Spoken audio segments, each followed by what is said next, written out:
Welcome y'all, Scott with Venomous One Racing here. Got a quick how-to on how to install your spider wires on your engine, your ignition wires. So what we do, here's your wires right here. You take them like this and you just gently walk them, shake the debris off of them and throw them in the trash. That's what you do with those things. About every time we pull them damn things off, the connectors come off the ends of them. Man, I ain't never had that happen with our MSDs. We could have changed them plugs over 150,000 miles and use the same damn wires.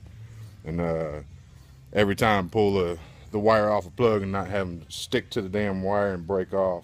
That's about as annoying as hell, if you know what I mean.